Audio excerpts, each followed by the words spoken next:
Bismillahirrahmanirrahim. Assalamualaikum warahmatullahi ta'ala wabarakatuh.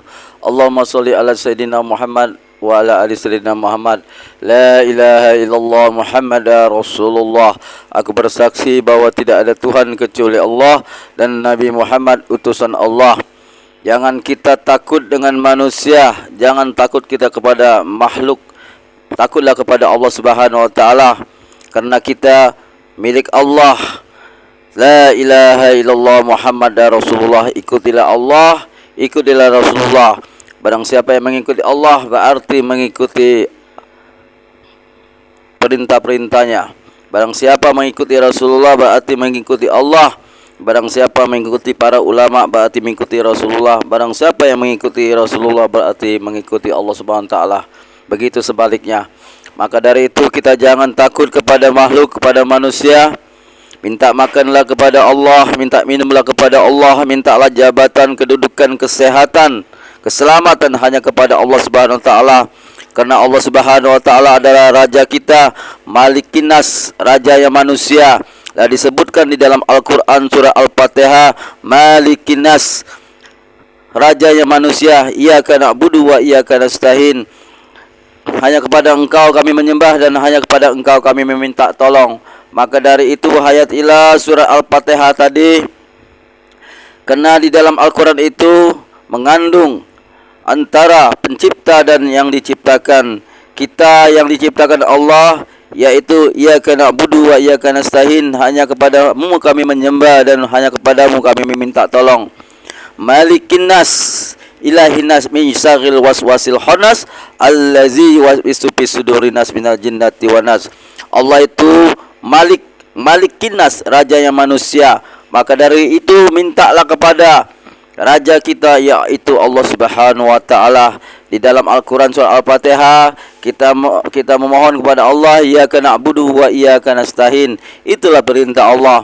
Jangan meminta kepada manusia, jangan meminta kepada makhluk, gunung, batu dan sebagainya. Itu adalah syirik. Itu semuanya hanya ciptaan Allah Subhanahu wa taala. Tapi niatkan di dalam hati kita bahwa yang menolong kita itu Allah Subhanahu wa taala, tapi melalui pelantaranya, melalui makhluk-makhluknya. Boleh kita beritikad seperti itu. Kita meminta kepada dokter untuk menyembuhkan penyakit kita, tapi kita niatkan di dalam hati kita yang menyembuhkan penyakit kita itu bukannya dokter, tapi Allah Subhanahu wa taala melalui pelantaran dokter, melalui pelantaran obat. Jangan kita terfokus beriktikad, berpaham kepada dokter, berpaham kepada obat. Yang menyembuhkan itu hanya Allah. Dokter dan obat itu hanya pelantara, sebab dan akibatnya. Maka dari itu kita tidak lagi syirik. Apabila kita hanya percaya kepada dokter, percaya kepada obat yang bisa menyembuhkan, yang bisa menghilangkan penyakit, itu syirik total. Dosanya sangat besar. Dosa syirik itu tidak diampuni Allah Subhanahu wa taala. Maka dari itu boleh kita ke dokter, boleh kita makan obat, tapi beritikad, berpaham bahwa yang menyembuhkan itu hanya Allah Subhanahu wa taala. Yang memberi kesembuhan itu hanya Allah Subhanahu wa taala, bukan obat, bukan dukun, bukan paranormal, tapi Allah Subhanahu wa taala. Kita boleh seperti itu pergi ke dukun, tapi dukun yang memang dia sholat, memang dia berpuasa, memang dia memahami Al-Quran dan hadis. Jangan sembarangan dukun kita datangi. Yang penting dia sholat, berzikir, ingat dengan Allah, dan dia ngomong, yang menyembuhkan saya, yang menyembuhkan kamu ini dek, bukannya saya. Kata paranormal itu atau dukun itu, yang menyembuhkan saya, kamu ini bukannya saya, tapi Allah Subhanahu wa taala. Nah, itu bagus, boleh. Itu tidak syirik. Dan di dalam hati kita juga berniat, kita datang ini minta tolong pada Allah, tapi berpelantara dengan si A si B. Niatkan di dalam hati, ya Allah, yang menyembuhkan penyakitku ini hanya Engkau ya Allah, tapi saya pelantara melalui orang ini, melalui obat ini di dalam hati, tapi yang menyembuhkan hanya Allah. Itu tidak apa-apa, tidak syirik. Tapi kalau kita berpaham bahwa orang ini bisa menyembuhkan, obat ini bisa menyembuhkan, tumbuh-tumbuhan ini bisa menyembuhkan, nah ini syirik ya. Semua yang ada di muka bumi ini menjadi obat, baik tumbuh-tumbuhan, dari hewan, dari rempah-rempahan, itu obat dari Allah Subhanahu wa taala. Tapi niatkan di dalam hati kita, di dalam batin kita, yang menyembuhkan hanya Allah, bukannya obat ini, bukan obat itu, bukan orang ini, bukan orang itu. Itu tidak syirik, insyaallah. Yang syirik itu kalau kita berpaham 100% bahwa orang ini bisa menyembuhkan, obat ini bisa menyembuhkan, herbal ini bisa menyembuhkan, nah itu syirik. Pasang di dalam itikad biar kita jangan sampai syirik. Yang menyembuhkan penyakit hanya Allah Subhanahu wa taala. Maka dari itu kita minta tolong kepada Allah, karena Allah Subhanahu wa taala adalah raja kita, Malikin Nas, raja yang manusia. Jangan takut kita dibenci orang, dihina orang, tidak ditemani orang, tidak dikawani orang, dijauhi tetangga, tetangga tidak mau berkawan sama kita, teman-teman tidak mau berteman sama kita, silakan, tapi jangan takut, Allah bersama kita. Wa huwa ma'akum aina ma kuntum wa ma ta'malun. Allah berserta kita di mana kita berada. Jadikanlah Allah Subhanahu wa taala sebagai teman hidup kita. Sehari-hari, setiap detik, setiap jam kita hanya bersama Allah. La haula wala quwata illa. Karena Allah Subhanahu wa taala berfirman di dalam Al-Quran, wa huwa ma'akum aina ma kuntum wa ma ta'maluna basyir. Allah berserta kamu di mana kamu berada. Maka dari itu gerak kita itu adalah gerak Allah, diam kita itu adalah diam Allah Subhanahu wa taala. Disitulah letaknya kita ma'rifatullah, mengenal Allah. Gerak dan diam itu hanya dari Allah. Kita digerakkan, ditegakkan, didudukkan, dilihatkan, didengarkan, dituturkan, mengetahui, berkodrat dan berirodat, berkehendak. Itu semuanya hanyalah sifat-sifat Allah Subhanahu wa taala. Maka dari itu kita kenalilah Allah Subhanahu wa taala melalui diri kita. La haula wala quwata illa billah. Untuk mengenal Allah Subhanahu wa taala sangat mudah dan gampang.